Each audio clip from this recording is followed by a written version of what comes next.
Welcome back to My Trauma's Chronic, but I'm Iconic.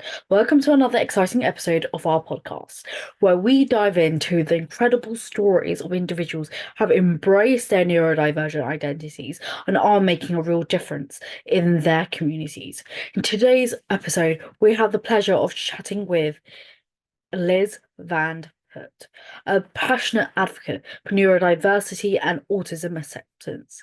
Liz's journey is truly inspiring as they were diagnosed at the age of 35, which had a profound and transformative impact on their life. Since then, Liz has become an active member of the autistic community, dedicating their time and energy to raising awareness and fostering acceptance beyond our amazing and supportive community. Get ready to be inspired by Liz's story and their unwavering commitment to making the world a more inclusive place for all neurodivergent individuals. So, without further ado, let's jump in and welcome Liz Vande Putte. Liz, could you share with us your personal journey of being diagnosed as autistic at the age of 35? How did this revelation impact your life? So I'm late diagnosed. I kind of self-diagnosed at 33 because I read an article written by somebody else who was late diagnosed, and I was like, oh, hang on, all of this sounds like me. And from there, I kind of thought, hang on, is this the answer to, like, I'd stopped asking the question of why am I different? Why am I like this? Like, why am I the way I am? I kind of stopped asking that question, and then I kind of accidentally found this answer through this article about someone else's experience of being late diagnosed. And then from there, I started reading up about like how autism presents in adults. I really didn't know a lot about autism when I read this article. So I learned quite a lot in a short space of time about how people can go through most of life without being diagnosed until they reach a crisis point, or maybe until a child or a family member is diagnosed, and then they learn a bit more about autism, and then they realize that actually these things apply to them. So for a couple of years, I spent a couple of years just reading and researching and deepening my understanding and kind of connecting with the autism community. Mm. Learning a lot from them. I mean, I've learned way more from other autistic people than I did from reading, diagnostic criteria or manuals or anything, anything from the medical side of things. Mm. And then at 35, I thought, okay, I think it's worth getting this professionally diagnosed and seeing if that is the case, because at the time I thought that might help with getting workplace accommodations. I wasn't working at the time for various mental health reasons and physical health reasons, but I thought if I go back into work, then it might be useful to have kind of like proof that I might need things done differently. So that's the reason I got it formally diagnosed. Yeah, it's it's really frustrating because some workplaces are not aware that you do not need like an official diagnosis to have workplace accommodations, and that creates a lot of challenges.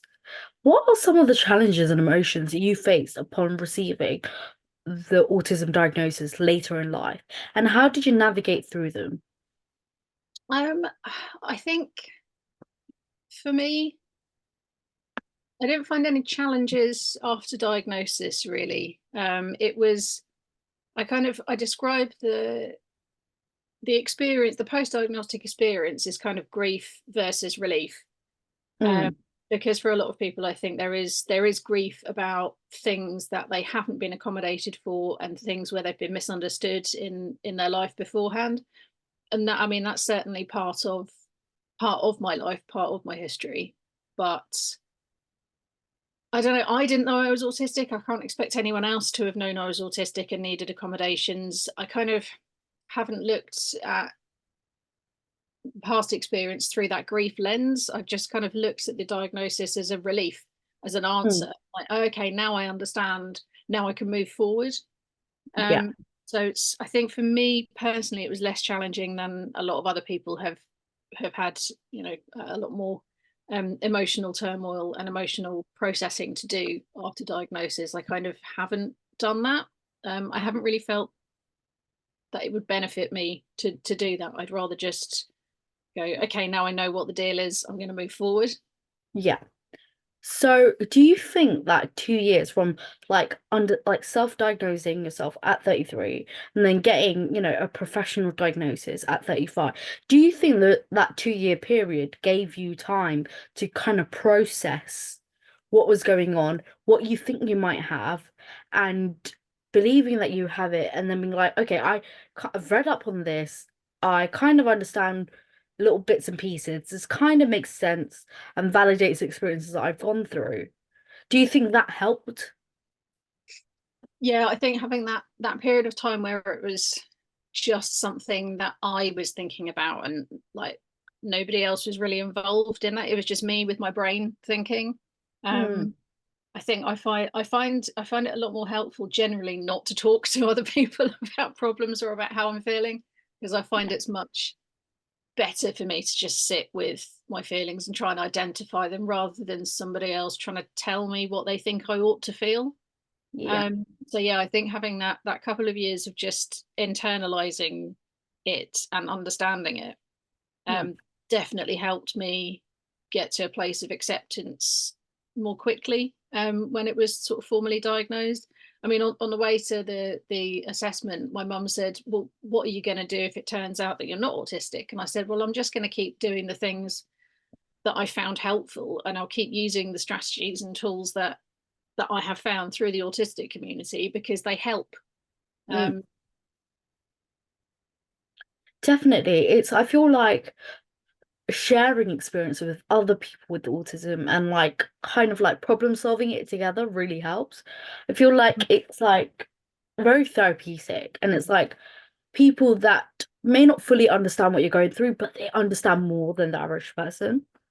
yeah, yeah, for How sure. did, sorry, how did the late diagnosis provide you with a new lens through which to understand like past life experiences, for example, like school education, like family dynamics, stuff like that? I think it was possibly more insightful for my family members and also jointly with my family. So there were things like there are stories that little family mythology kind of thing about the nasty big noise in East Street. So when my mum was quite heavily pregnant with my brother, we were in town, Mm, uh, and we were walking down the road. We walked down loads of times before, but there were some people with a pneumatic drill. So there was some building work going on. It was really loud, and I would not walk past it. I absolutely refused to walk past this thing. And my mum, about 8.5 months pregnant with my brother, who was massive when he was born, she had to pick me up and carry me past it because I would not go. Um, mm, First time we went to the swimming pool, I refused to go through the foot bath. I was terrified of the foot bath. you know, so all of these little things that were sort of like family history, things that do you remember the nasty big noise in East Street and all this kind of stuff? And it was like, oh, okay, that makes way more sense now. This is why I was never a kind of acting out child. I was always very quiet and withdrawn. I didn't have meltdowns in the way that other autistic kids and typically developing kids have meltdowns and tantrums when things are too much as well. But I didn't really do that. I was quite withdrawn. mm, Um, so they'd noticed that I'd get very quiet when there were hand dryers in toilets and all these things. So actually, looking back on childhood stuff, it kind of explained a load of stuff. Just to kind of, oh, that's why I don't like big noises. That's why I wouldn't walk past it. I think I've often been perceived as difficult by my family, and there have been times when I've been now I understand I was in shutdown mode, and there are times when I've been difficult, and that's what they've said to each other. What's wrong with Liz? Oh, she's just being difficult again. And actually that was me when I was overloaded and overwhelmed and I was shut down. So it's kind of helped my family to understand why I am the way I am as well. And mm. I think that's been more meaningful for me than my personal understanding, because I've always known I'm a bit different. and for them to understand why I'm a bit different. And Mm. I'm not deliberately being difficult. I'm not trying to be problematic. I'm not trying to make an issue, but it's just the way my brain works. And I think that's been more beneficial to me than my own understanding, if that kind of makes any sense. Yeah, it makes absolute sense. Is your family like once they learnt about autism and how, certain behaviors that you may pre that may present is because, of assimilation or something like that. Has your family not adjusted, but accommodated the more that they understood? Yeah, definitely. I think they understand now that it's not a case of just pushing me and I'll be fine getting through it. They know that when I'm pushed, things go wrong. Like my mental health, I can't deal with being overloaded and put into shutdown mode all the time. And I've been better at advocating for myself. Um, and I mean, Christmas coming up to that as a prime example. It was really difficult last year because it was the first year for, I don't know, since I was a teenager that I've been living in the house where Christmas happens. And Mm, last year it was too much for me. The thought of having only two extra family members, but other people in the house for like 3 or 4 nights. And yeah. that was, I couldn't cope with that. And I said to mum, I was like, I'm gonna go for Christmas. I'm just not gonna be here. I'm gonna go and find an Airbnb and I'm gonna leave. I can't do it. And she found that quite upsetting because she didn't want me not there for Christmas because it's a family event. So this year we are being much more aware of that. Yeah. Um, the family members are not staying for extended periods of time. Yeah. We're not doing extra events like the day before and after. We're keeping it like very low demand for me. So we're still doing the Christmas thing. We're just not doing extra stuff around it that is actually too much for me to cope with. So yeah, I'm actually looking forward to Christmas this year as much as that is possible. It's really difficult, and it sounds like your family are really like accepting and willing to make accommodations. Um, I think they're also. I think we've realised there's actually quite a lot of neurodivergence in our family. yeah, that Yeah. happens a lot when one person gets diagnosed, Mm. doesn't it? Yeah, yeah. We look back now and think, oh, okay, that situation. Yeah, there was clearly a lot of ADHD influencing what happened there, and that's been quite nice actually to like reminisce about family through a new lens, through a new kind of like a new way of understanding, family members who aren't here anymore. Yeah. And it's often like I've recently been like, I don't know if you're on TikTok, but I've recently been seeing, oh my God, like my grandfather was this guy. Hopefully I can find it and link it for the people who are going to see our podcast afterwards. But there was this person that was talking about their grandfather who had very, very not clear signs, but very like of not obvious, but like very common traits of autism and Yeah. how he would struggle with overstimulation and everything like that. But everybody just thought he was a reserved guy. He had like special interests, but people just thought he was like, the word I think they used was nerdy and Yeah. very like studious. And he had really best interests, and that's how he like functioned. And they thought, oh, they were like they had autism, they're autistic, and it's like, and like people don't realize how like common neurodivergence is, and I feel like with like the exposure that it's getting from people with autism, neurodivergence, as well as the media, the news, the NHS, like the people are becoming more aware of what the signs of neurodivergence are, and they're like, oh, this makes sense, this makes Yeah. sense. Yeah. Yeah. Definitely. Did the diagnosis of autism bring about any changes in your self-perception or identity? If so, how did you navigate this process of self-discovery and acceptance? Um, it made sense of something I'd said in my late 20s. I'd said sort of, I don't know whether it was something I said to myself that really stuck or something I said to somebody else, but it was that I can't face reinventing myself as another different person to fit in with another friendship group. Yeah. Uh, and that just stuck with me because there is such a lot of truth in it that at the time I didn't understand where the truth was coming from. Mhm. And then I found out about masking and I was like, oh, that's it. Okay, so I've basically used up my ability to reinvent another mask. I can't keep doing this, switching into a different sort of person with different interests. And you know, there was always me underneath it. I always had the same sense of humor and the same ideas and thoughts and stuff. But you kind of try and fit in with a group of people, so that you're not left out and you're not alone. I know. And yeah, I didn't understand why everyone else seemed to be able to do this. And then I Yeah. realized that everybody else isn't doing this. I think that's why nobody else struggles with it, or that's why it seemed like nobody else was struggling with this reinvention thing all the time, because that's an autistic thing. That wasn't what everyone was experiencing.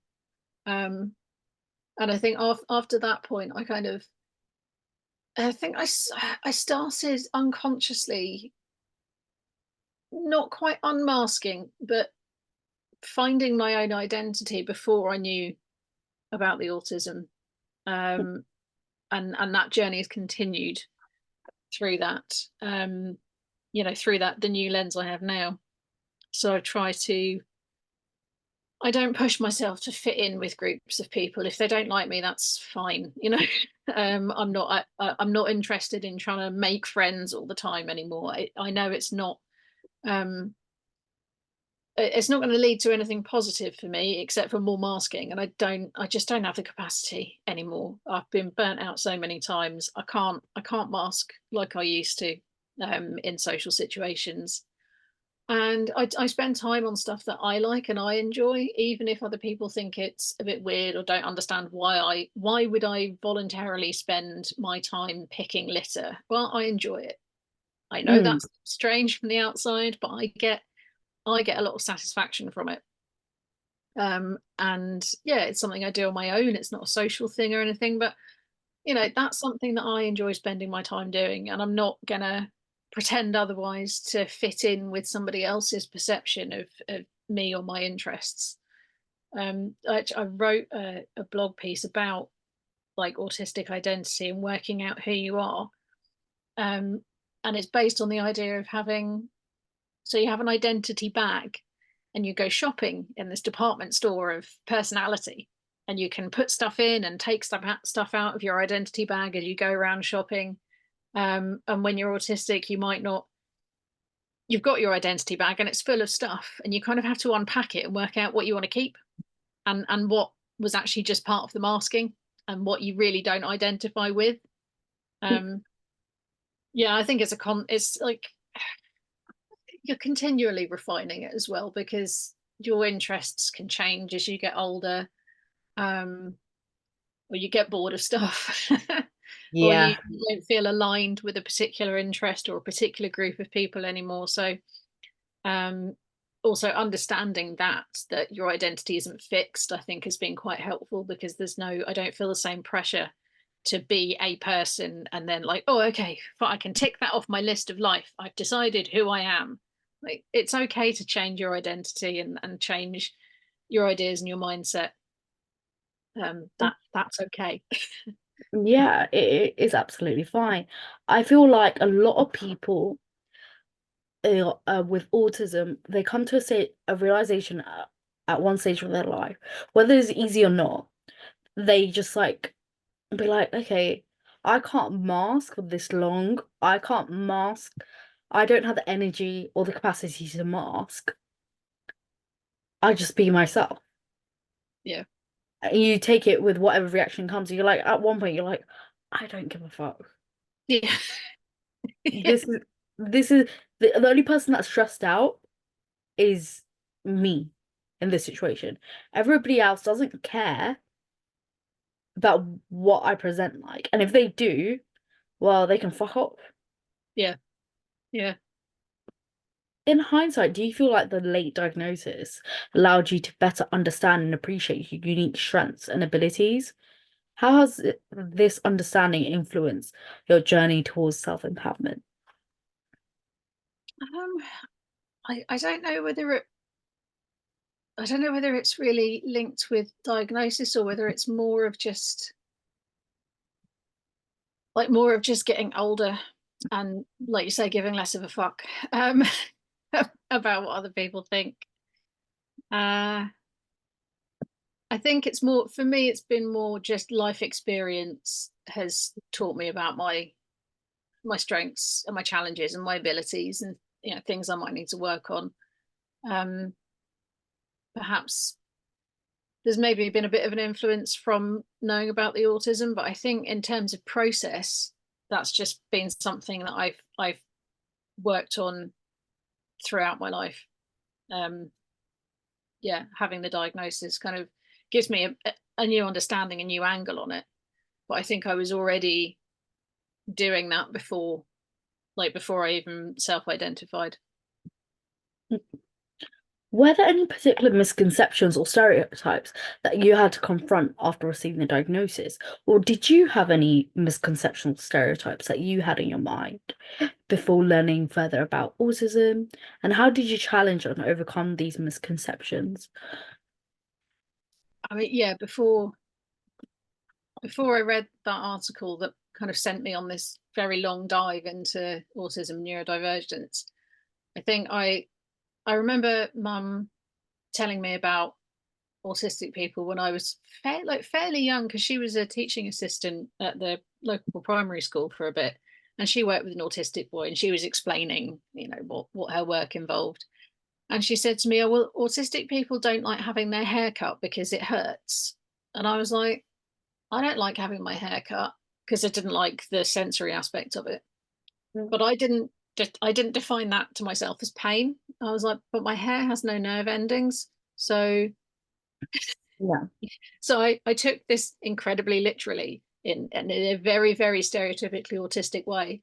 And went, oh, well, I definitely couldn't be autistic because my hair doesn't have nerve endings. Did you, I when you were think, younger, did you think that was a trait, having nerve endings on your hair? because she said, oh, when autistic people have their hair cut, that it hurts them, they feel pain. And I was like, okay, so that, to me, the way I made sense of that was, well, then that means they must have nerve endings in their hair because otherwise you can't feel pain. I didn't understand that what she was trying to get at was that having your hair cut as an autistic person can be sensorily overwhelming, and that experience is akin to what people might understand as pain. I was like 8 or 9. I didn't have the knowledge and understanding to work out that's what she meant. um it I found it was actually other people's misconceptions and stereotypes before diagnosis um that were more challenging, because I mentioned it to a couple of friends. I said, I've read this article, I think I might be autistic. And every single one of them said, right, but you've got a job, so you can't be, or but you're in a relationship, and the the old chestnut, but you make eye contact. So they're all of these stereotypes about autistic people. My friends went, yeah, but you don't fit any of these stereotypes. You've got a job and a relationship and you're making eye contact with me, so you can't be autistic. There was actually, before diagnosis, I found more stereotypes being a problem.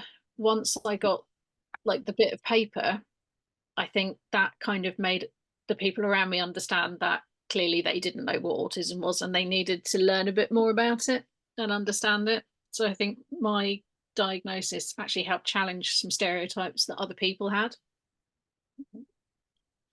Did the diagnosis of autism lead you to seek out specific resources or support networks? How did these resources contribute to your personal growth and well-being, if you did get seek out for resources?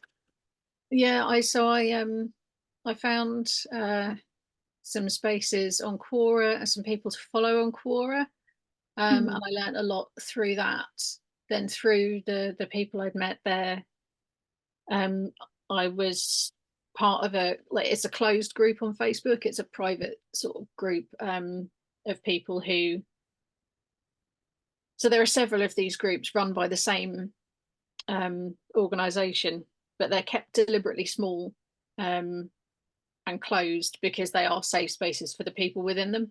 So there's quite a lot of moderation and quite a lot of, like, in a way they are gate kept spaces, but they're gate kept for a good reason. It's for protecting the people in them. So I found these online spaces to be really helpful in terms of understanding, in terms of listening to other people's experiences, and hearing about how, you know, other people might experience senses or experiences in the same way that I do, or in a different way. So those were, yeah, online spaces were probably the big thing that really helped me. What advice would you give to individuals who suspect they may be autistic but have not yet pursued a diagnosis? How can they navigate the process and find the support that they need? I would say that online groups again is it's a way of connecting with a lot of people where you will find some shared experiences. Self-diagnosis is valid in, I mean, all of the spaces I'm in. So, you know, if somebody thinks they're neurodivergent in any way, seek out the groups on Facebook, or, I mean, I don't use Instagram or TikTok. I don't know how these things work. But finding these online spaces will connect you with other people where you'll find people that share your worldview and your experiences. And it might be the first time that you've ever had that sense of connection with other people. I've got various links on my resources section to like online tests that you can do, and to checklists of diagnostic criteria that aren't the diagnostic criteria. They're not the ones in the DSM, but they are the common things, the common traits of autistic people that are not in the diagnostic criteria. And I think it's those that people mostly identify with, rather than the very narrow and widely open to interpretation set of things in the DSM or in the ICD. Yeah, the DSM and ICD is very controversial in diagnosing neurodivergence or any sort of thing. It's very limited, and it's like ticking check boxes, and it's like, and this is one of the few reasons, I mean, one of the many reasons that people do not go out to seek a diagnosis. And also, you know, most of this research and like finding it, um finding the traits and stuff is done by a specific set of individuals. It's usually white, middle class, young boys. So that's another thing. So there's females are not looked at and stuff like that. Then I think only like 10, 20 years ago did they start including females Yeah. in the research process. Have you encountered any challenges or barriers in accessing appropriate services or accommodations as an adult with a late autism diagnosis? And how do you think that society can better support individuals in similar situations? God, I think accessing absolutely anything is a challenge. There's been challenges with absolutely everything. To make a doctor's appointment on the same day, you have to be awake at a certain time and able to deal with making a phone call, and able to deal with being in a queue for however long. It might be 17 people ahead of you, it might be one or two. So there's a whole load of uncertainty there, as well as the expectation that you're able to get up and be functioning at 8 a.m. I mean, that's just one example that I think lots of people will be able to relate to. Using public transport is an absolute fucking nightmare, and one that I will avoid at all costs. You don't have any control on public transport, so sometimes that's a good thing, because if there's a road closed, then it's up to the bus driver to find a diversion or to navigate that. But you know, you don't get to choose the temperature, you don't get to choose what you listen to, you don't get to choose anything else about your sensory environment on public transport. Things go wrong and you have very little control over what you do in that situation. Um, Shops are always noisy generally, or somebody wants to start a conversation with you. There are different smells in places that can be absolutely revolting. Sometimes smells are quite nice, but sometimes you can be in a shop and be like, I've got to get out of here because that smell is making me very, very nauseous and it's overwhelming me. So I think just existing in the world is a there are challenges and barriers literally everywhere, outside your home environment. And actually for some autistic people, their home environment isn't even somewhere where they're safe and where they have the control they need over their environment. I think society just needs to completely change.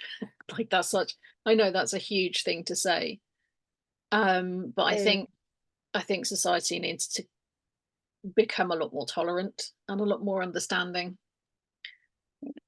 of people's differences, because there's all sorts of reasons why people struggle with things in society, and just out navigating the world. There are all kinds of reasons why people might find public transport difficult. You know, people with mobility issues, especially hidden mobility issues, there's the fear of, am I going to get shouted at for sitting in the accessible seat when you don't obviously have a mobility problem? Yeah. um, I mean, I could go on, but I think society generally isn't set up very well for anybody who is not able-bodied, and, you know, in inverted commas, normal looking. If you don't fit in, yeah, They I've need to gone. be extremely obvious, like Yeah, a wheelchair or like a sling on your arm. yeah, And I'm sorry, my mind is like preoccupied.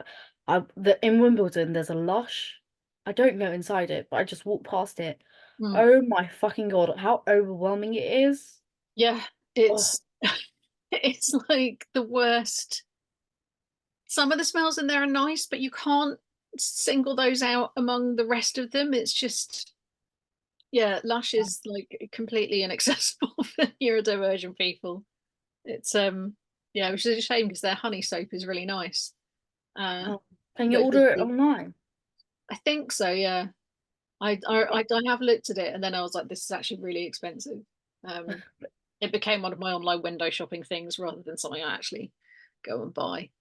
Um yeah. I just Yeah, no, even like I think you're right. People need to see, like, people see a wheelchair and they understand what that means. People see a white stick and dark glasses, they understand this person is blind. And they can kind of understand those things because there's a really clear signifier of what this person may be struggling with, but that doesn't tell you everything about a person, obviously. But with any kind of hidden condition, I think people generally have the attitudes of, well, you just need to try harder, hmm, because they can't see it, and they can't, without a lot of coaching and explanation, people can't understand. They can't put themselves in the shoes of somebody who's neurodivergent or who has a long-term health condition. They can't understand what life is like for people who are not like them. hmm, Yeah, I think people need to become a lot better at understanding that other people are different and that that is yeah. okay. Especially the cleaning product aisle. Mm, Oh, detergents, washing powder. Oh, nightmare. So I'm going to move on to section 2 now. right. Liz, could you share with us your journey of becoming involved in the autistic community? How did you initially connect with others in the community, and what motivated you to take an active part, like like the work that you're doing with Autistic Radio?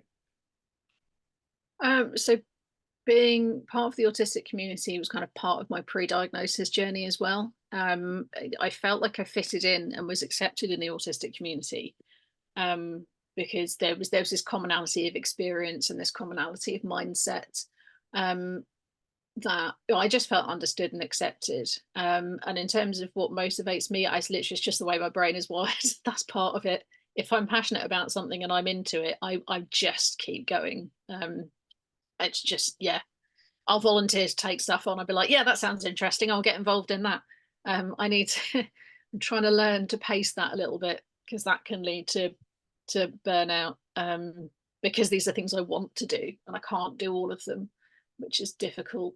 But yeah, it's just the way my brain's kind of wired to go, oh, that sounds interesting, I'll give that a go, which I think is more of the ADHD part perhaps than the autistic part. I don't know. I think there's a bit of push and pull between those parts of my neurotype when it comes to getting passionately involved in literally anything that takes my interest. Um, it's hard. You want to do everything, and you sign up for everything, and then you're like, oh, what the fuck have I done? Yeah, you're like, oh god, I've forgotten that I need to eat and sleep and shower. When am I going to have some time for this? Yeah, you have to. Yeah. According to my schedule, I'm free next year in August. Oh, cool. So, are you planning to do anything for that time you're free? Yeah, my shower, add that in. Maybe in 8 months, I could shower and like schedule in a shower. That would be Yeah, yeah. great. You could have a shower and a sit down afterwards, perhaps. Treat yourself. No, my schedule's not that free. Maybe the year after. What are some of the key connections and relationships you have formed within the autistic community? How have these connections enriched your life and advocacy work? Autistic radio is probably one of the more significant, like, networky, relationshipy things within the community, because that's kind of led me to having conversations with professionals in a way that I just would not have been able to access like autism professionals in any other way. I think that's a really important part of what the radio project does, is create genuine connection between autism professionals, by which I mean people working in designing and providing services for autistic people, or people who coach or mentor autistic people. I mean, one of the professionals that I know is quite heavily involved with people in the justice system and works with autistic people who are facing legal problems. Ooh, So yeah, there's a whole load of people who I might I need to get that contact after this. yeah, it's Jim Taylor. Jim Taylor. Yeah, I'll give you the name now, otherwise I'll forget. Um, Yeah, me too. Thank you for so that. yeah, so that's probably um, been one of the more significant, like, connections I've made, that has gone on to, like, bring in other. I've ended up doing a lot more stuff than I initially thought I would through my involvement with Autistic Radio, and it's been great. It's actually been really interesting. It's opened up a whole load of doors um, that I'm enjoying going through. Mm. Um, and there's a company called Three Hands that I've been working with a little bit, doing panels at companies where they're having a kind of neurodiversity awareness kind of session. So I just go in and talk about what it's like being autistic, and in the world of work, and then take questions from the floor. So that's been quite good. Um, I'm hoping there's going to be a bit more with them next year, because I know neurodiversity is a topic they're getting a lot of inquiries about. So that's quite a nice connection where I might be able to get kind of the message out there into the world a bit more. Can you tell us about any support networks or initiatives that you have been part of or helped establish? And how do these networks provide valuable resources and support for individuals within the autistic community? Well, Embrace ASD is an organisation that's like, they were one of the organisations I found through Quora, or rather, sort of like found the people that run Embrace ASD. And their resources, their website's really good. There's a lot of insight into the autistic experience. One of the people who runs it is a psychotherapist, so she really understands. She's got that, like, academic understanding of things, and they will critique various tests as well. So there's all Mm. sorts of tests and questionnaires you can do, and they will critique them and say, what's valid and what isn't, and provide this extra level of insight into stuff that you just don't find anywhere else. And it's, yeah, that closed community is through embrace ASD, and I found that really important when I was like first processing the diagnosis, looking to get it and then process it, and all of like that whole journey. Have you encountered any challenges or obstacles in your journey of active engagement within the autistic community? If you did, how did you overcome these challenges and what lessons did you learn along the way? I wouldn't say anything particularly as an obstacle, but I think that the community spaces can get quite intense quite quickly. Hmm. So it's just, for me, it's a case of recognizing, or trying to recognize, because I'm not very good at this, but recognizing when I'm starting to take on somebody else's distress or somebody else's intense emotion, just through being exposed to debates or disagreements, or things that are happening in the groups. So yeah, just learning like when to take a step back sometimes, Hmm. because I think it's when you find a community or a group that you really feel like you're part of, you want to spend a lot of time in there, but that's not always healthy. Sometimes it's best to take a step back and just spend some time with yourself, Hmm. without anyone else's involvement or insight. Do you find it hard with the autism attachment part? Do you?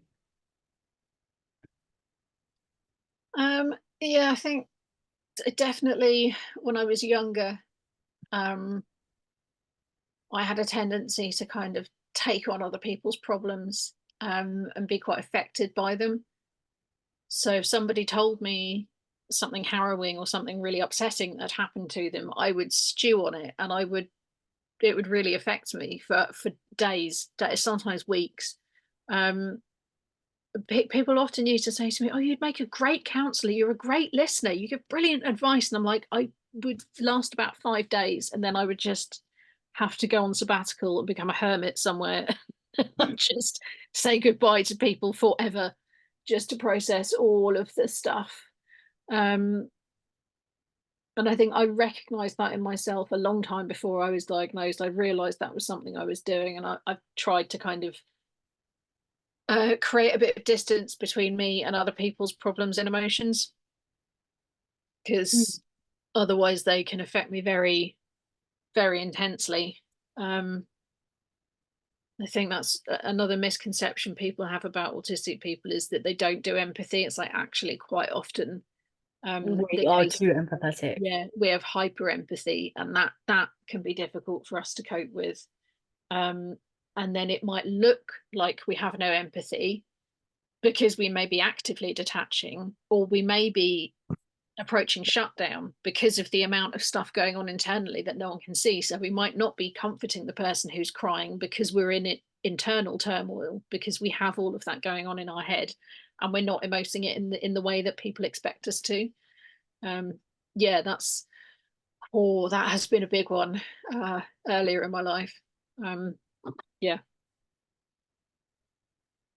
It is. I feel like it's, and we think about it for days and days and days, and it's like, and it starts affecting you emotionally and affecting your mental health. And I feel like we find it really hard to detach when we become so emotionally invested. yeah, yeah. What advice would you give to individuals who are seeking to get involved in the autistic community but may feel hesitant or unsure about how to start?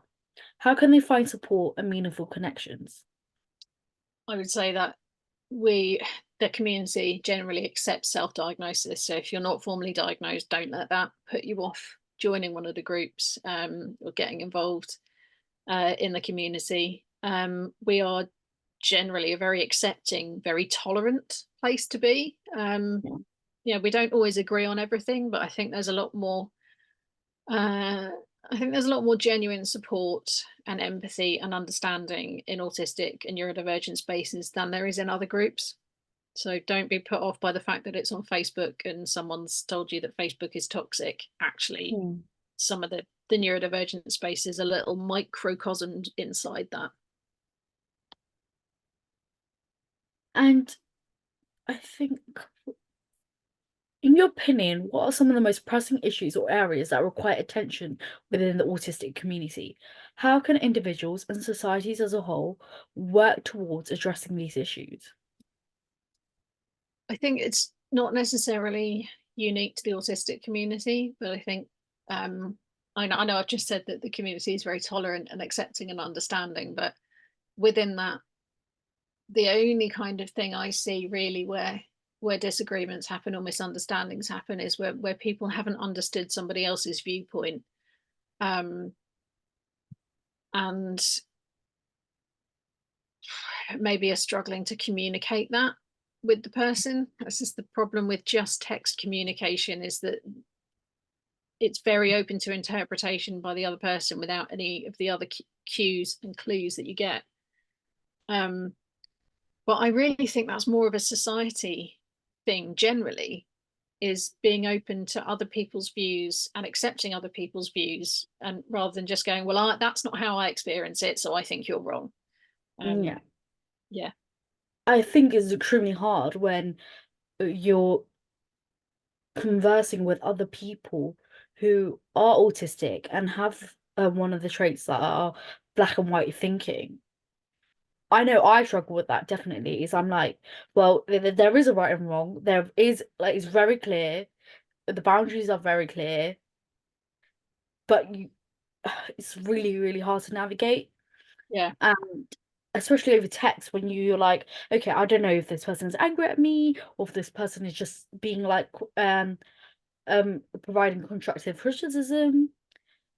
Yeah, And I it's think really, really difficult you often for see the phrase, I don't understand such and such and such, and it's not always clear whether somebody is literally stating, I don't understand this, therefore please enlighten me, or mm, whether it's what you often see online is, well, I don't understand, rah, rah, rah, and it's, I don't understand why this has to happen, in a kind of, I don't agree with this happening, is what people are actually trying to say when they say I don't understand why. And I think that's a difficult one to navigate. Like, what do people mean by I don't understand? Is this a requirement for education, or is this a challenge? mm.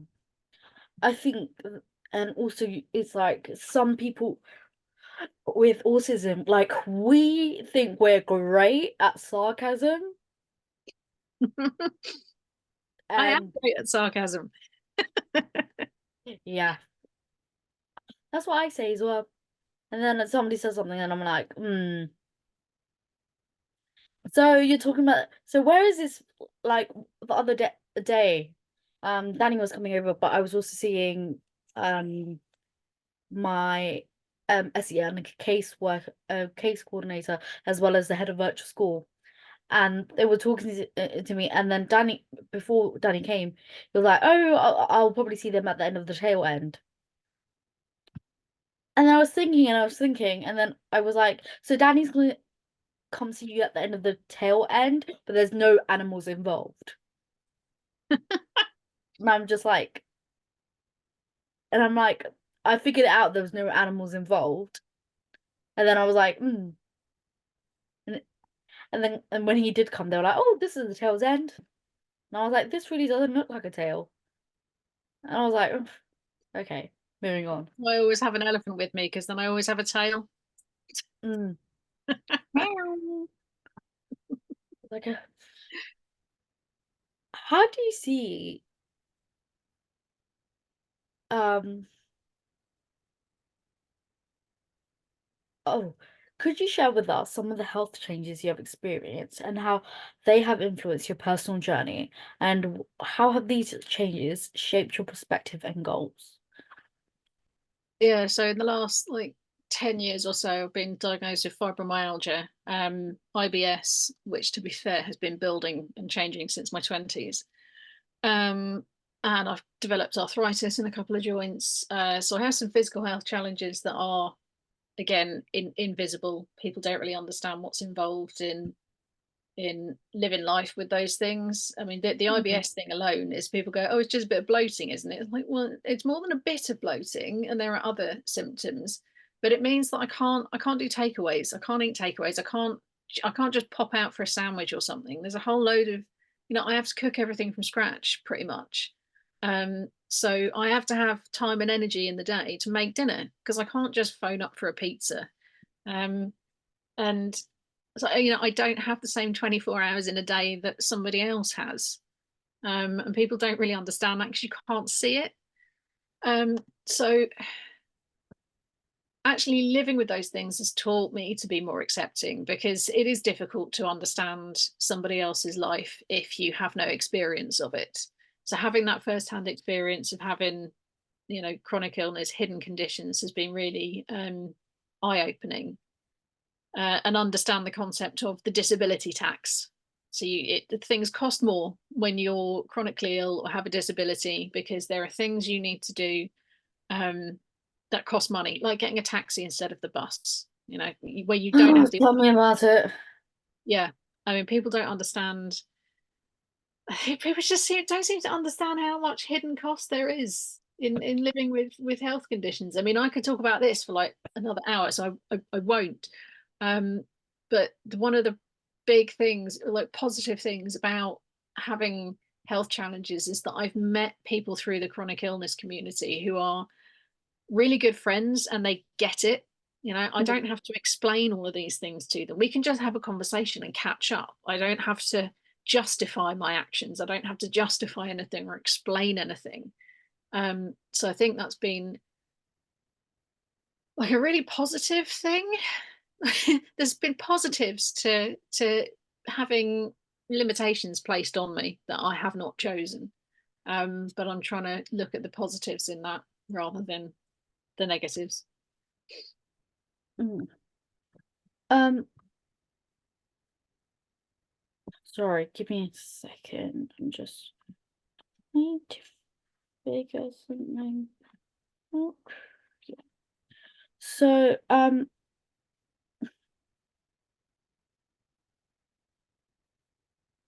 my questions have just disappeared. What the Okay. Oh, they've appeared again, so that's good. So, what inspired you to pursue a career in the field of neurodiversity and promote understanding in workplaces? It's kind of almost actually it's about the only thing left on the table of options that I haven't already done, and that I can still do. Um, so I'm quite good at explaining things in terms that people can find relatable. So using metaphors or drawing parallels between stuff. I don't get any fear of public speaking. So I don't, I'm quite happy to stand up in front of a room full of people and talk at them for an hour. It's perfect. I don't have to interact with anyone. Um, so delivering training, doing that kind of stuff, it uses skills that I have. It's something that I can do self-employed. I can set my own hours pretty much, which means I can direct all of my time. I'm in control of what I do and when I do it for the most part, which means I can work things like, prepping meals for the week or prepping desserts for the week or doing some yoga and going for a walk. I can do the things I need to do during the day that allow me to remain well and functioning, um, which I couldn't do if I was working like even part-time for somebody else, working to set hours. I'd really struggle with fitting everything else around that. Having my own control over my own time really suits me. And it's really important to me, to help change workplaces. I mean, and society in general, but I think workplaces is a good place to start, because you do reach a lot of people that way. Um, I've had some pretty rubbish experiences in the whole sphere of work and stuff. So it's kind of therapeutic for me to help change the world of work so that people like me don't have the bad experiences I have had. Hmm. And that's really important in the work that you do. In your experience, what are some of the key barriers or misconceptions that exist in the workplace regarding neurodiversity and mental health? How do you address these challenges in the work that you do? I think it's mostly misunderstandings of behavior and Mm, people interpreting neurodivergent behavior through a neurotypical lens. So not understanding, I mean, there are lots of examples, but I think two that are really uh, where there's a huge misunderstanding is the eye contact thing. Um, so people are kind of brought up and socialized to learn that if somebody's not looking you in the eye, they are A, not listening, or B, lying. And that's, I mean, that's a load of bollocks. Like, mm, I'm actually an exceptional liar. Like, you know, I've watched people lie. I've worked out when people are lying. I know what they do and how they get away with it. I can act. I can put on that mask and I can yeah, look somebody in the eye and tell them a lie, you know? So it's complete bollocks that if someone's not looking in the eye, they're lying. My point being that when people, if neurodivergent people are not making eye contact when somebody's talking to them, it may be because eye contact's overwhelming for us all the time. It might be that it's overwhelming for us some of the time. So I know when somebody is telling me information where there's a lot of steps, I have to look at something very neutral so that I can try and so that my visual processing isn't firing on all cylinders, and I can put that power towards listening to the auditory information and processing that. So I often won't be making eye contact with somebody when they're giving me instructions because I can't, because I won't be able to hear what they're saying if I'm looking at them. And when people don't make eye contact when they're telling you something, it doesn't mean they're lying because they won't look you in the eye. It may just be the same reasons going on. So I think that's one where people make all sorts of assumptions about the motivation behind this lack of eye contact. And yeah, there's no deception. It's not that somebody's not listening, but people assume that that's what's going on. That and asking a lot of questions.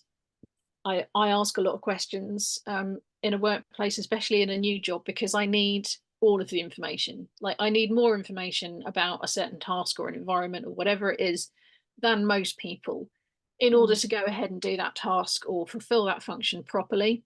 And this really pisses people off because if you ask too many questions, that's seen as you're stepping on someone's toes, you are questioning someone's intelligence, you are saying that you think you're better or cleverer than somebody else because you're asking questions. There's all sorts of like bullshit that people paste on in layers over this behavior. Like, oh, they think they're better than us because they ask all these questions. It's like, no, I don't understand. I'm asking because I don't understand and I need the information. Um, and those, yes, the eye contact thing and asking questions are two things that I think a lot of neurodivergent people do or don't do, or you know, it's part of our sort of neurology and the way our brains work. And neurotypical people see those things in a negative light. So I think it's mostly misunderstandings and misinterpretations of what for us is very normal behavior, but for neurotypical people is a signifier of deceit or you know some yeah. other thing. The one thing is, it's like when I lie about really, really like stupidly obvious things, it's very clear on my face that I'm lying. But when it comes to much more serious things, when I'm lying, you won't be able to tell. Mm, And yeah, it's like people assume that people with autism are terrible at lying. But there's so many times that I've lied to somebody and they've just believed it. And I'm like, okay, it yeah, works in my favor. yeah. I And mean, it's not comfortable. You know, I don't mm, like lying, but if I need to, I can, and I can do it very convincingly. But I yeah. think we autistic people we tend to do less of the kind of white lying that other people do, which I think actually most of it is sort of small talk. Anyway, that's a massive Oh, I tangent. hate small talk. Like I mean this in the nicest way possible. I don't care how you are. Like if you are like just talking to me and I don't know you, even if I do know you and we're just walking past each other, we've already seen each other 3 times during the day. But there's no need to ask me how I am. It hasn't changed. You would know if it's changed. The whole office will be quiet because I will be in a bad mood. Like, I oh, oh my God, small talk is not my forte. I'm like, why are you doing this? Mm, Usually my first question is, what's wrong? Is my placement terminating? Are you leaving me? mm, What is it? But yeah, don't have small talk with me. Take this as a direct message, not to have small talk with me. mm. Whoever's watching. I can imagine Nanny laughing at this. What else is hearing this? Ugh. What advice would you give to individuals who are considering a career shift into the field of neurodiversity or promoting understanding in workplaces? What skills or knowledge do they need to develop, and how can they make a meaningful impact? I think it's most important for people doing this kind of work to be neurodivergent themselves, or Yes. Say that or loud at so the people in the very back of least the have room. a lot of neurodivergent family members, which probably means they're also neurodivergent. Mm, Um, yeah, I'm aware that this does look like gatekeeping, but I really do think that it should be something that those with personal experience actually deliver. Now that means, I mean, not all neurodivergent people will have the skill set to do this kind of thing. That's mm, fine. Some of us do, and we will do what we do on behalf of our whole community. yeah. Um, in terms of skills and knowledge, um, pretty much personal experience, actually. Mm, There are a few executive function skills that are important. Working memory is one, response inhibition is another, which is why I have the questions and my notes written down in front of me, because my working memory just disappears when I start talking. Um, the notes as well, response inhibition. I have notes to try and keep me on track, because otherwise I will go off on a tangent and I will lose time because I've started talking about something else. My brain's got a hook into something, yeah. and I keep talking about that. So um, yeah, it doesn't suit everyone. Um, but it's, yeah, I mean, I find it quite rewarding. And I think when you bring your own experiences to it, that is what people find the most impactful. Mm. I feel like, yeah, when I've delivered some training, is when you bring those personal experiences and you should speak from the heart, is when it actually makes an impact. Yeah, I've yeah. noticed that. Um, and the uh, um, and the other thing is I've noticed, like for example, I think I've mentioned this once or twice before in the podcast. Um, however, I'm gonna say it again. One of an organization that was gonna work with the mental health. I got past the application stage and I got an interview, and they said they wouldn't provide me the questions in advance because it wouldn't be fair for other people. And I'm like, that was frustrating. Yeah, It's- I mean, well, why not just give everyone the questions in advance? That's one of the things that really fucks me off about. There's one of the things I always say is an adjustment. Like, why can't you give everyone the questions in advance? It actually makes the interviewer's life more bearable, because rather than sitting through however many interviews in that day where somebody just goes blank for 5 minutes while they think, or gives you some bullshit answer, at least you will be getting fully formed answers from people. yeah, Like, and it's literally the spirit of the Equalities Act. So, well, if we do it for you, we'll have to do it for everyone else who needs it. Yep, that's what reasonable adjustments are. Like, what's the what's the problem here? Yeah, no, I don't think there's anything wrong giving the questions in advance, like at all, unless the job is for like radio talk show host, where you do need to be able to think on your feet. Everything else, literally, you can have the stuff in advance.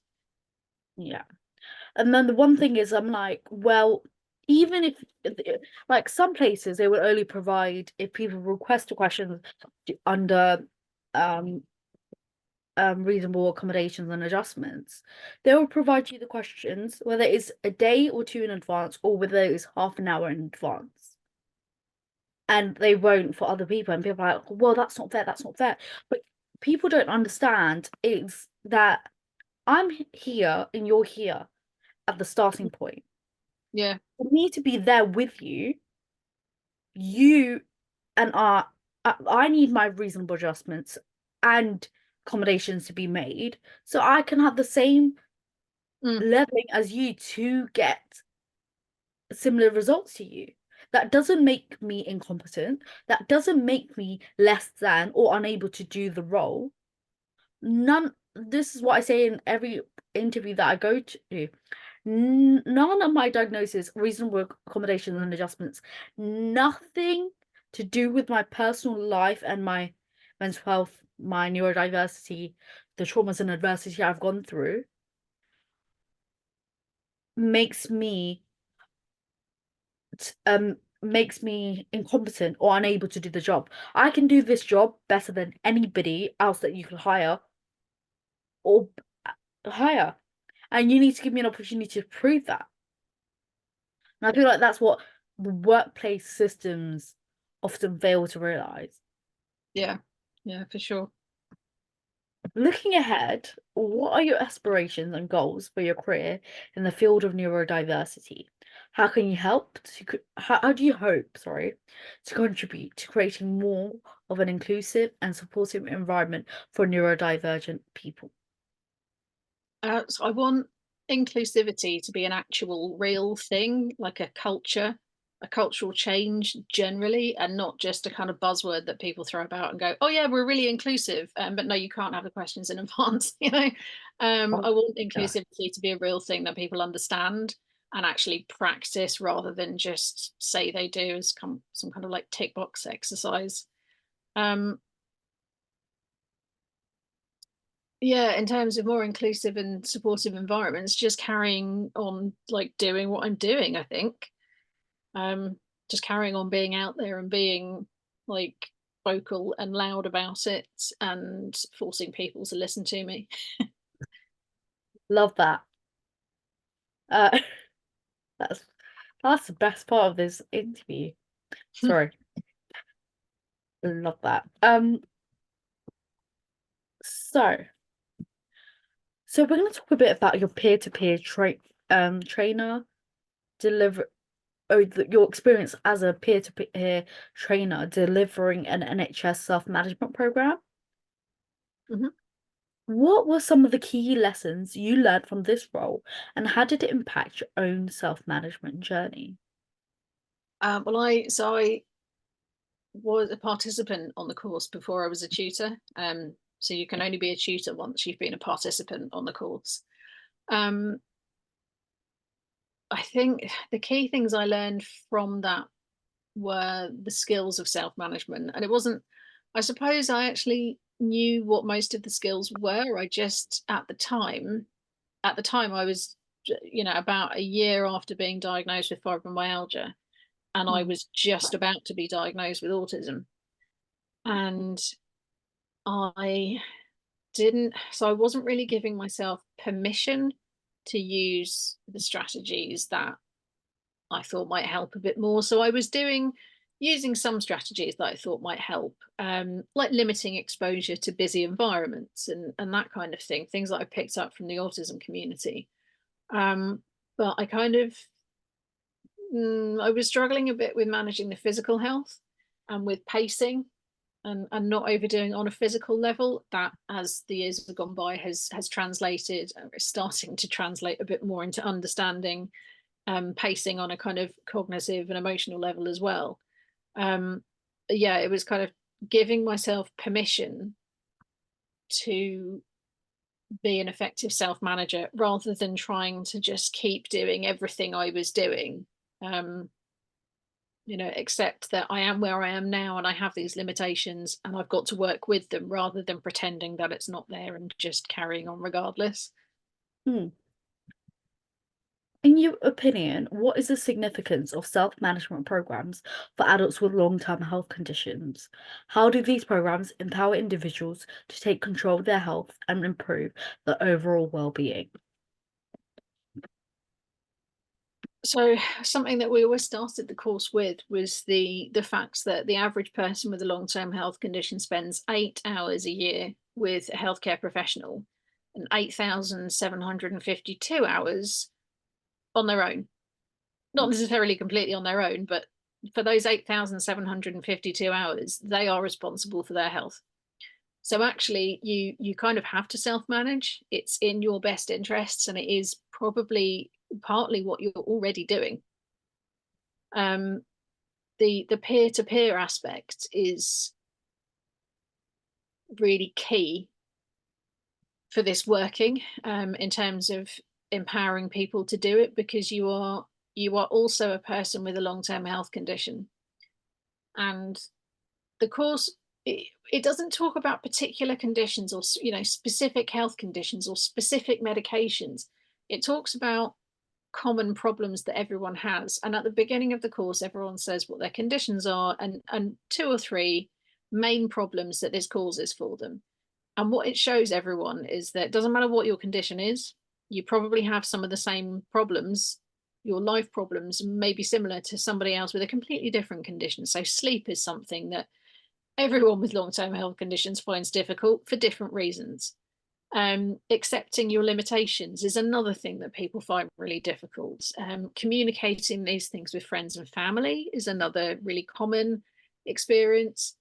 So it kind of, this peer-to-peer learning and modeling really shows people that, this is somebody else with maybe the same condition as you, but certainly somebody with similar problems to you, and they are managing it. They are able to do this. It's kind of inspirational in a really good, like, authentic way. Can you discuss some of the specific, sorry, let me mute my phone. Can you discuss some of the specific benefits that self-management programs offer to adults with long-term health conditions? How do these programs support individuals in managing their symptoms, improving their quality of life, and fostering a sense of independence?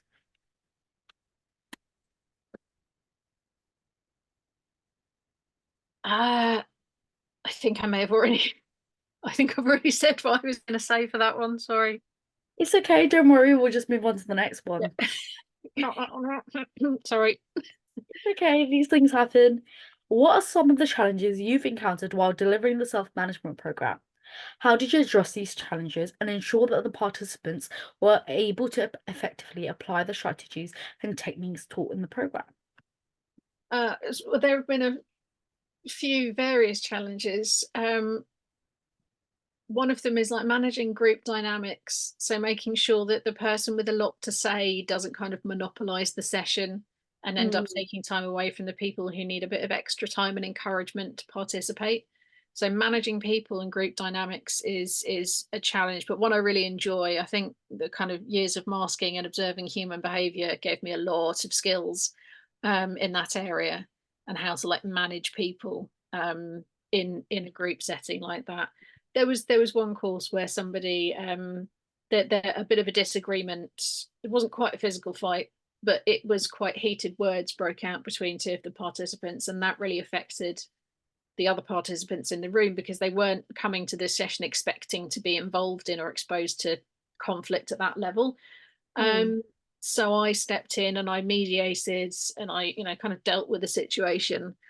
And that was quite a big challenge. And I went to the pub after that session, and had a couple of pints to kind of process and wind down from that one. So yeah, I think the challenges are often managing the group dynamics to ensure that everyone gets an equal and fair chance and that nobody is caused harm by participating in the group. There will sometimes be people who, we had one participant say, I think antidepressants are the problem, not the answer. Now that's that person's viewpoint, and they're entitled to hold their opinion, but you could see the effect that that statement had on other members of the group, and on us as tutors, and we had to, we couldn't just let that hang in the air. We had to talk about that. So yeah, again, it's managing group dynamics and making sure that things that participants say don't inadvertently cause harm to the other people there. So just being really mindful of everybody there. This is why it's like two and a half hours total for these course sessions, because it's it's really demanding. Do you ever And feel like it's too short? I mean, there are 6 of these sessions. It's not just a Oh, one-off. right. But any longer than that, and it's actually a big ask for the tutors. We're all volunteers as well. People are doing this on a voluntary basis. No one's getting paid for this. Yeah. In your experience, what are the key components or elements that make a self-management program successful? How do you ensure that the program is tailored to meet the diverse needs and preferences of the participants? I think that the key is that it's delivered by peers. So this isn't white coat syndrome. So it's not a doctor telling you, oh, if you go for a 10 minutes walk every day, you'll feel a lot better. It's somebody else with another condition who has been through some similar experiences saying, I go for a walk for 10 minutes every day and I found it really helpful. Hmm. Maybe that's something that you would like to try as well. And I think people are more open to taking suggestions from people who get it, people who've Yeah, been there, who understand it. In terms of tailoring it to meet participants' needs, that's very much up to the participant. I mean, the course I was delivering was deliberately quite generic. So, like I said, we didn't talk about specific health conditions or particular medications or, you know, specific symptoms. So people take from it what they need. yeah. Um, and every session we would set a goal, and that would be completely up to the participant to decide. And it didn't have to be really related to their health condition if they didn't want to. If the goal was, actually I've got to get my tax return done this week, well, that's my goal for the week. So the in terms of tailoring, it's really up to the participants to get out of it what they want to, which is actually one of the self-management skills. So it's kind of sneaky that way, teaching them advocacy and putting themselves first.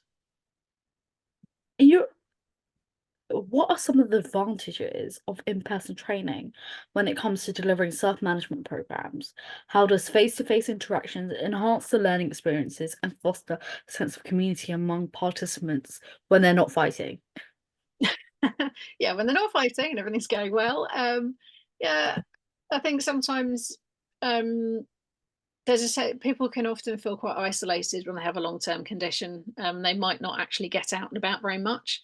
So having somewhere to go to every week can be really, really helpful in terms of just reducing that isolation.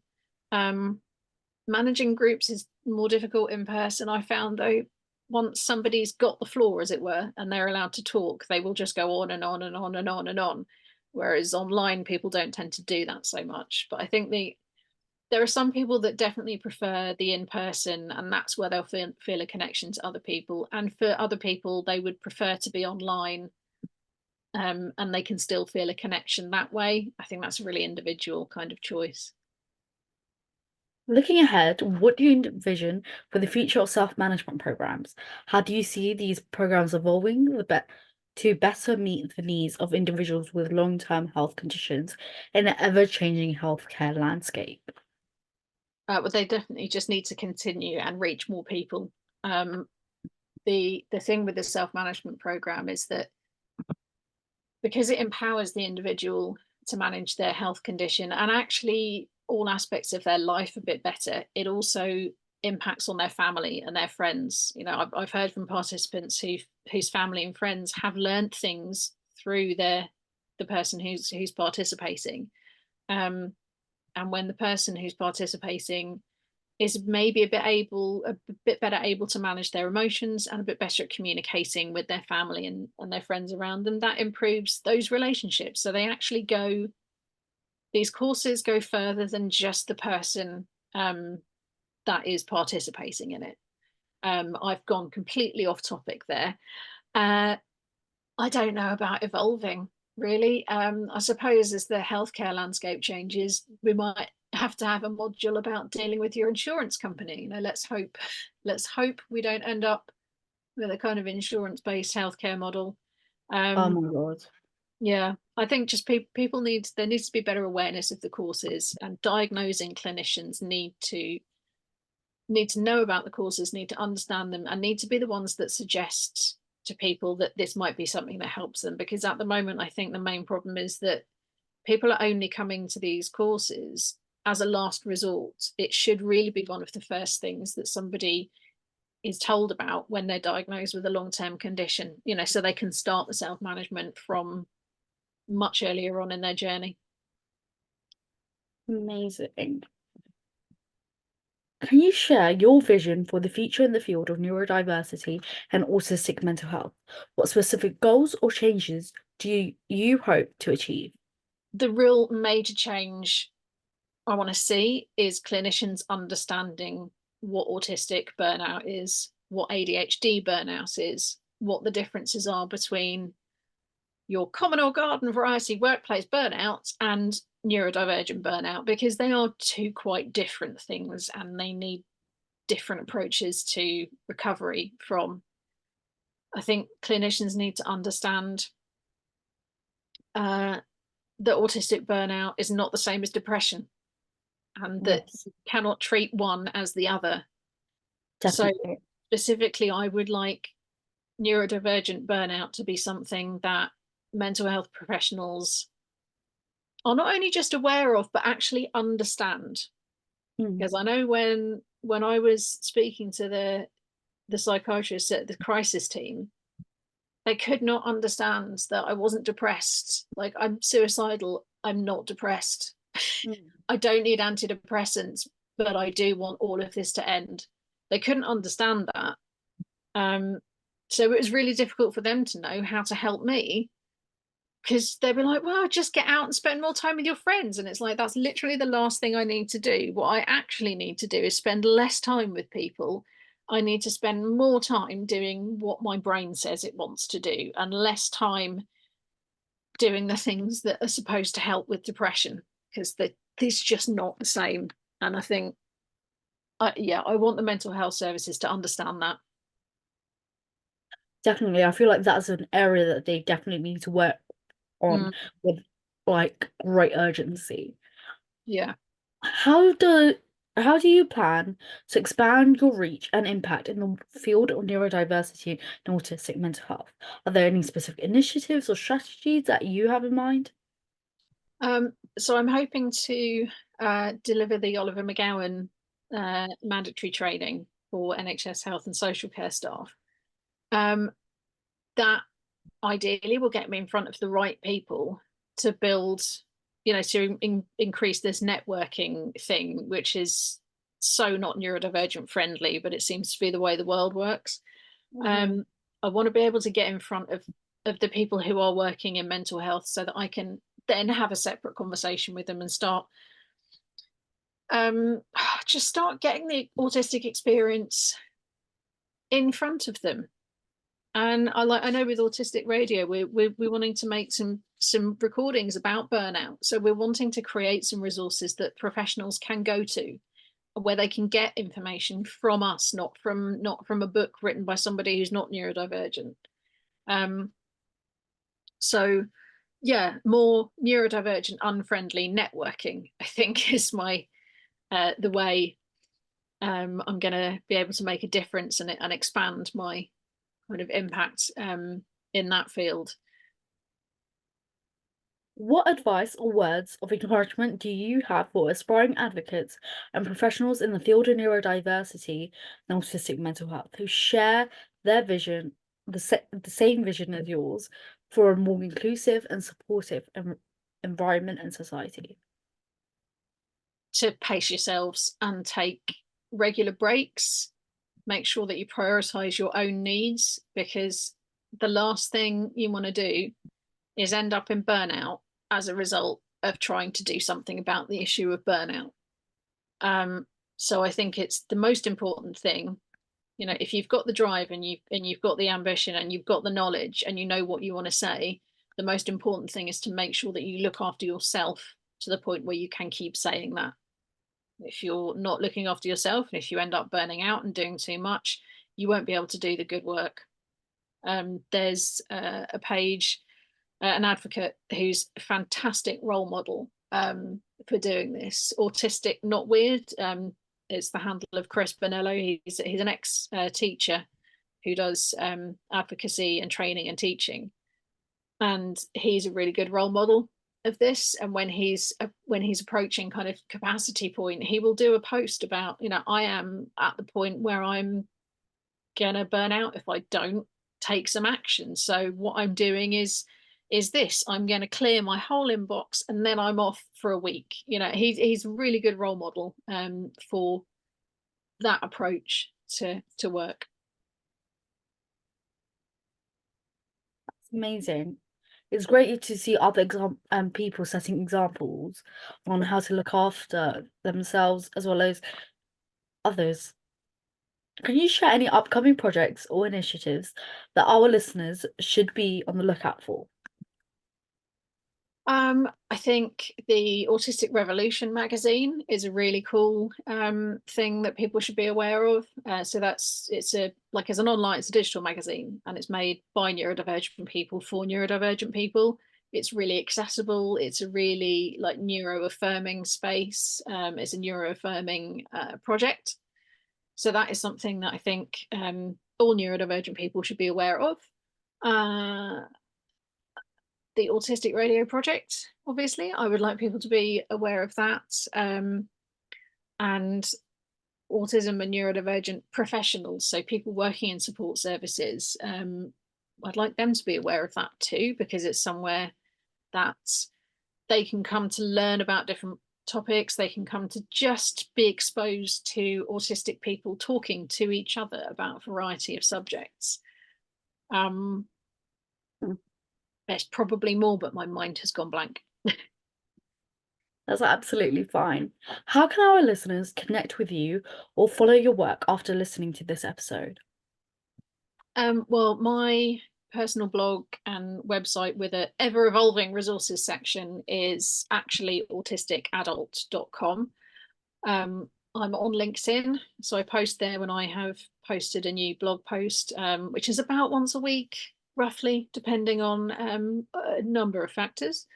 The Autistic Radio Project, so that's just autisticradio.com, is somewhere you can go to listen to our podcasts on all sorts of topics, conversations with professionals, with other autistic people, and you can listen to the podcasts of our live broadcasts on a Sunday evening. So we're live from 6 to 7:30 UK time on a Sunday evening. Yeah. We will add the exact timings on in the description below. Excellent, thank you. It's okay. How does trauma affect the mental health of autistic individuals, and what some unique challenges they may face in processing and recovering from traumatic experiences? So autistic and neurodivergent trauma is often like not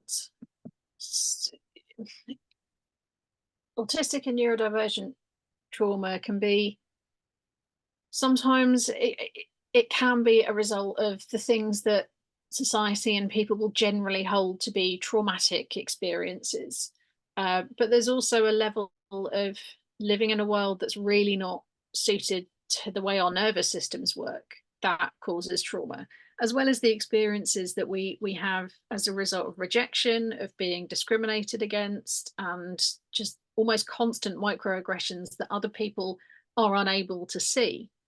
So I think we're more susceptible to having a greater level of trauma from different sources than mental health professionals realise, and certainly than the majority of society recognises. And I think we experience quite a lot of gaslighting and judgment if we try and talk about these things.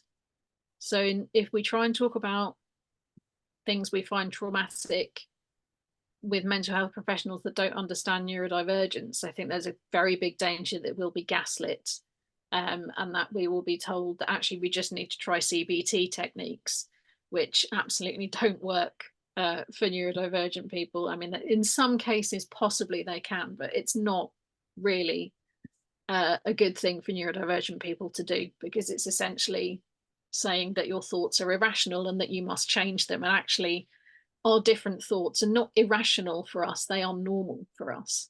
I think the factors like rejection sensitivity, dysphoria can compound some of the trauma, and make recovering from it more difficult because we may internalize the blame. We may need to use skills that we don't actually have to overcome some of this trauma.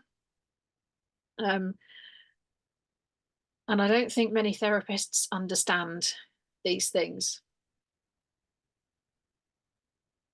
Autistic individuals have difficulty expressing their emotions and experiences verbally. How can trauma-informed care adapt to support non-verbal communication and help autistic individuals process and heal from trauma? So the issue of like verbal communication is one that's quite I think it's more widespread in the autistic community than a lot of even autistic people realize. So it's around 25 to 30% of our community is non-speaking. And by non-speaking, that's sort of an umbrella term for people who don't use mouth words. So people who are unable to use their vocal cords or the set of muscles and motor signals that create speech. People who are unreliably speaking and people who are minimally speaking. So there might be people who have speech who use echolalia, so who will repeat words and phrases, but they're not using that speech as an expressive way. So non-speaking is a term that encapsulates kind of all of those people. There are also people who are generally speaking, but who may experience situational mutism, and that's something that I experience, especially when I'm in a difficult situation that I am in control of creating. So breaking up with somebody, for example, is a situation in which I can be unable to talk. Going for my COVID jab, I became situationally mute in those circumstances. So obviously in a therapeutic environment, I may become unable to talk. So I think therapists need to understand and allow for different methods of communication. So typing, writing, even drawing, it might even be movements, other ways that people might choose or use to express themselves. And I think these things need to be like understood and allowed and provided as standard and not made a big deal of. So if somebody is suddenly unable to talk, the therapist shouldn't sort of focus on this and go, oh, well, what's wrong? The cat got your tongue. Why can't you talk? You were talking just now. That sort of thing really needs to be avoided. And that person given a tablet or allowed to use their mobile phone or whatever AAC device they use to communicate should be with them at all times. So people who are speaking, we have our voices at all times or most of the time. So somebody who doesn't have their voice to communicate needs to be allowed to have their voice in inverted communication device with them at all times. I think that's education on the part of therapists and care providers to understand. Just to understand that some people do not speak, do not use their mouth words to communicate. Understand and accept that. Okay, you seem overwhelmed. Yeah, no, I'm fine. I think I don't know. You fine? I don't know. Yeah, sometimes I start talking about a topic and just get massively carried away with it. Mm, that's absolutely fine. If you need to Yeah. take a break, let me know.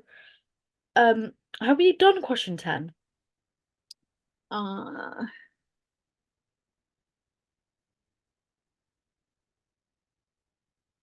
I haven't written any It's okay. We can notes for we that. can just move on to Um, the concluding part.